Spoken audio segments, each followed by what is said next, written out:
నమస్తే అండి, welcome to our channel. మనతో సినీ క్రిటిక్ దాసర్ విజ్ఞాన్ గారు ఉన్నారు. నమస్తే సార్. నమస్తే. ఈ మధ్య మదగజరాజు అనే 2013లో తీసిన సినిమా ఇప్పుడు రిలీజ్ అవుతుంది. ఆ ఈవెంట్కి వచ్చిన విశాల్ గారు చూస్తే చాలా సన్నగా అయిపోయి, చేతులు సన్నగా ఉండి, మనిషి వణుకుతూ మాట్లాడడం అనేది చాలా ఆశ్చర్యానికి గురిచేసింది. అసలు ఆయన హెల్త్కి ఏమైంది? కంటి కింద చిన్న గాయం తగిలితే ఎప్పుడో దానికి ట్రీట్మెంట్ తీసుకుంటున్నాడు. నెంబర్ 1.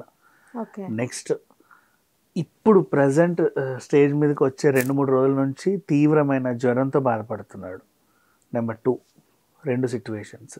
అంటే మొహం అలా అవ్వడానికి కారణం కంటి కింద తగిలిన గాయం. దానికి ట్రీట్మెంట్ ఎప్పటి నుంచి అవుతుంది, దానికి సంబంధించి చిన్న చిన్న స్వెల్లింగ్స్ ఉన్నాయి.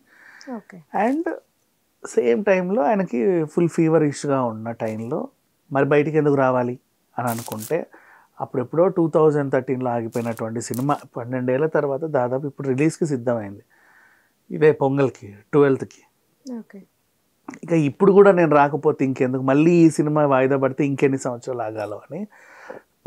అంటే ఇప్పుడు ఎదురు చూసేది లాస్ట్ ఒక రిలీజ్ డేట్ వచ్చిన తర్వాత ఈ టైంలో కనీసం హీరోగా నేను బయటకు వస్తే 10 మంది దాన్ని చూసి హ్యాపీ ఫీల్ అవుతారని చెప్పేసి వచ్చాడు. ఈవెన్ సమంత కూడా ఆ టైంలో మైసైటిస్ టైంలో ప్రమోషన్స్కి రాలేకపోయింది, కానీ పాపం సుమకు ఒక ఇంటర్వ్యూ ఇచ్చి వదిలేసింది కూర్చొని. ఎంత అలసిపోయి ఉండింది. అలా ఈ అబ్బాయికి బాగాలేదు, బట్ ఇట్స్ ఒక 47 years. ఎంత హెల్త్ కేర్ తీసుకున్నా కొన్నాళ్ళ నుంచి అనారోగ్యంతో బాధపడుతున్నాడు.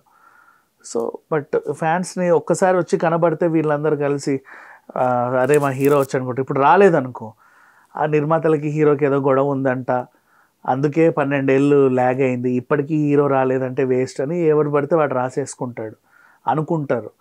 ఈ చిన్న నెగిటివిటీ కూడా ఈ సినిమాకి రాకూడదు అనుకొని బయటకు వచ్చాడు.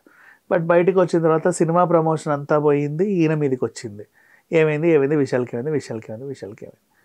అసలు మైక్ కూడా పట్టుకోలేనంత ఉండడం అంటే కొంచెం రిస్క్ అనే చెప్పాలి. అనుకుతున్నారు. పైగా ఇంకోటి మీకు తెలుస్తుందో లేదో, మీకు బాగా గుర్తుపెట్టుకోండి, చాలామందికి చెప్తున్నా. ఇప్పుడు చెన్నైలో కానీ హైదరాబాద్లోనేగా మనం ఉన్నాం.